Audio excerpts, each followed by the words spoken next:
Hi, I'm Corey Laxton from the Adirondack Watershed Institute at Paul Smith College. We're here on the Paul Smith College campus on the shores of Lower St. Regis Lake. And the purpose of this training video is so that everyone involved in the Adirondack Lake Assessment Program, or ALAP, can use the same sampling techniques to collect data from the lake. So the first thing that I want to go over is the equipment. Before you go out on the water, you want to make sure you have all the equipment and it's in the proper working order. The first piece of equipment is this integrated tube sampler. There's lots of different versions of this that exist out in the program. This is a more recent one. The tube is about 2 meters long. It's used to take a 2-meter integrated sample.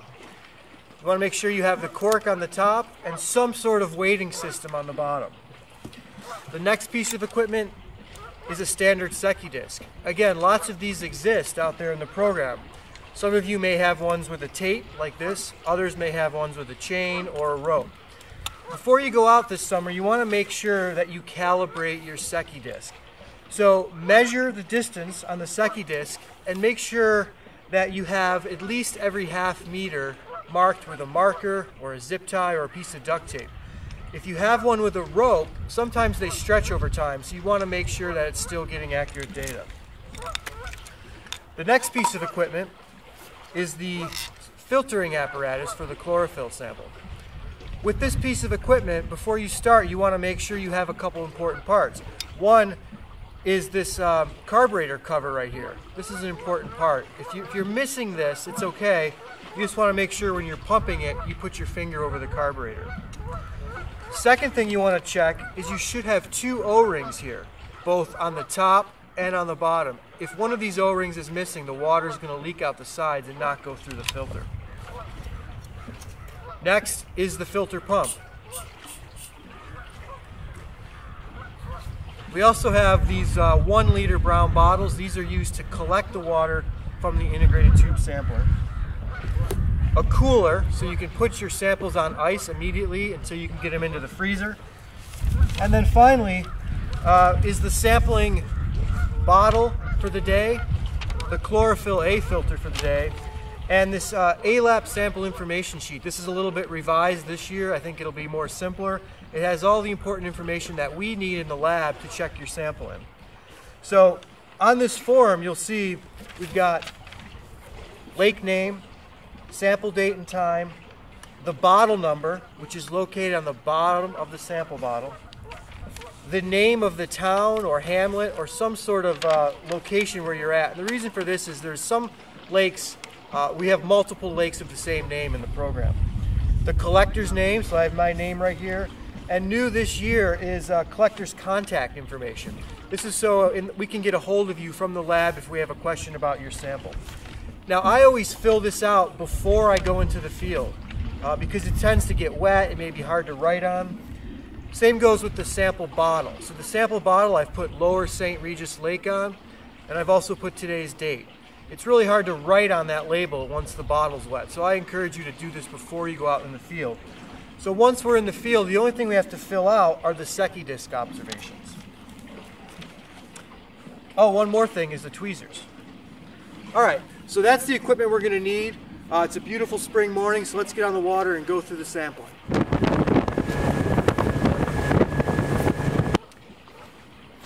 Yeah, I guess so. I think that works. That works. Flaws, but it's fine. So here we are at our sampling location on Lower St. Regis Lake. Right now we're at the deepest point of the lake. Typically when you're doing limnological sampling, you always want to sample over the deep hole. Now it may be hard for you on your lake to get to the deep hole. That's okay because we're only sampling the surface water. But if you can't get at the deep hole, you want to make sure you're at least out in the offshore water, away from any influences of incoming tributaries, beaches, houses, and things like that.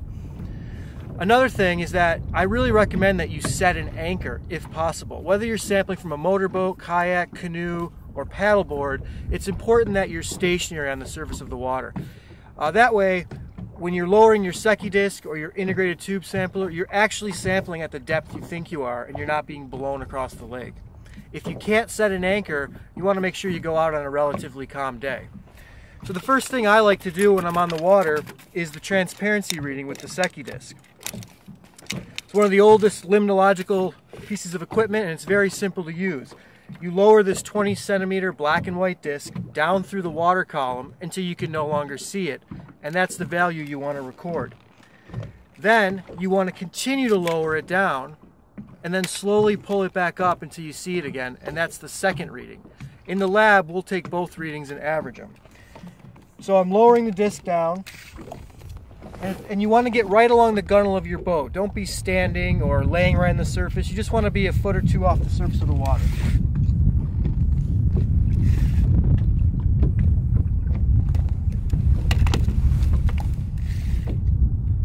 Okay, so the disc has now disappeared at 1.8 meters. So I'm going to continue to just put it down another half meter or so. And now I'm going to slowly bring it up until I see it again. And that's my second reading. And this time I got 1.9 meters. So now we're ready to take the water sample. One of the most important things you can do to ensure quality data is to do a really thorough field rinse of all the sampling equipment. So before I do anything, I'm going to take the sample bottle and rinse it 3 times with the lake. It's what's called a field rinse. This way, if there's any contaminants that made their way through the lab while we were washing the bottles, they'll get rinsed off here. This is also why you want to label your bottles first, because once the label's wet, it's hard to write on. So I've got the sample rinsed. I also want to do it with the collection bottle, which is really important because the bottle and the integrated tube sampler sit around during the summer. Maybe they're in your garage or work shed, and it's important that they get rinsed thoroughly before we use them.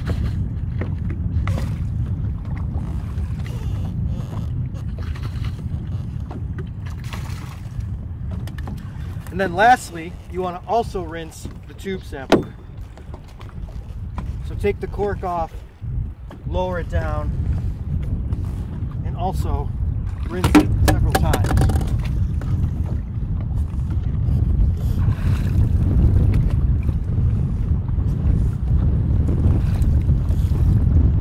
Okay, now that everything's been rinsed, we're ready to get the sample with the integrated tube sampler.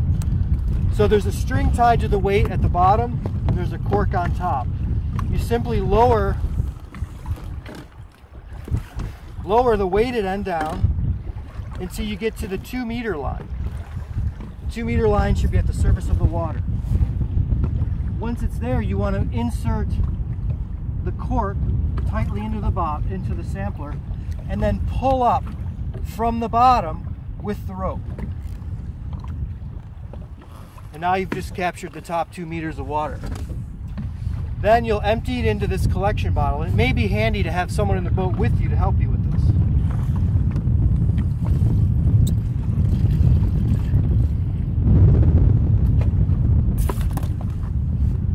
And there we go, there's our sample. So now that we've collected the sample, we're ready to process it. And the first thing you want to do is filter 250 milliliters of the water for the chlorophyll A analysis.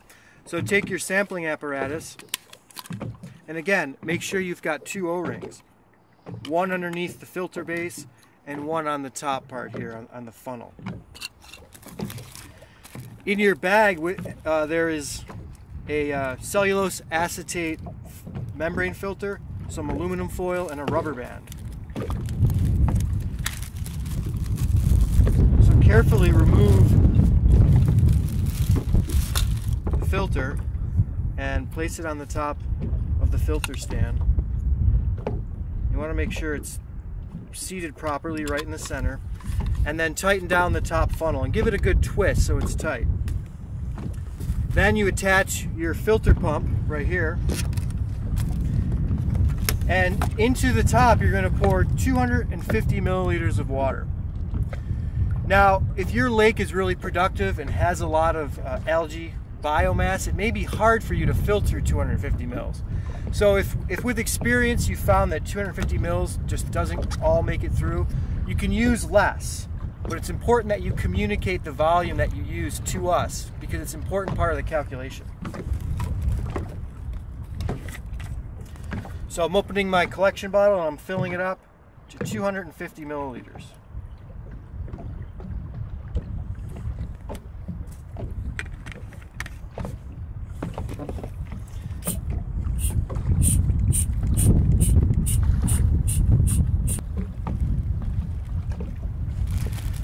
water's completely through the filter.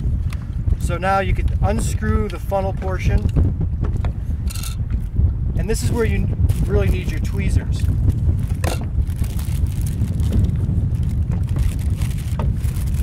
Now this filter has to be stored in aluminum foil so that it's not exposed to the light for very long, so you want to quickly process the sample.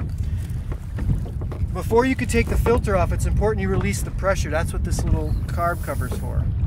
Yeah, if you don't do that, it's very easy to tear the filter. Then, using the tweezers so you don't wipe any of the algae off, grab the filter and place it in the foil and fold it in half. Once it's folded in half, it's okay if you touch it with your fingers a little bit.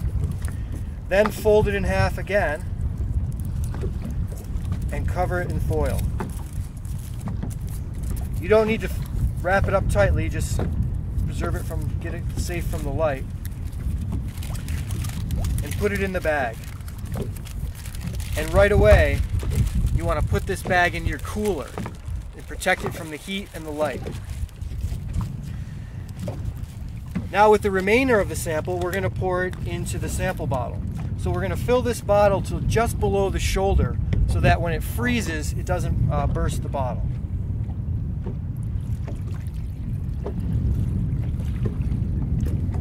So right about there. And again, right away, we want to put this in the cooler. The water that's in the bottom of the filtering apparatus, just go back. Okay, so that completes most of the fieldwork component. The next thing you want to do is pack up all your sample material so that we can get it to the lab as soon as possible. So I filled out the Secchi readings on my information sheet, and we're just going to put this in the bag with the chlorophyll sample. Zip it up. And then with the rubber band, we're going to rubber band the bottle and the sample bag together and put them right back into the cooler. Now right away we want to get this sample to a freezer and freeze it. And then sometime within the next week we'd like to get those samples in the lab. So you can drop your frozen sample off at one of the collection hubs or bring them right to the Paul Smith College campus and bring them to the lab at the Adirondack Watershed Institute. Well, thanks for watching the training video. If you have any questions, comments, or concerns, feel free to contact us at the Adirondack Watershed Institute and we'll be happy to help you. I'm going to go get these samples in the freezer.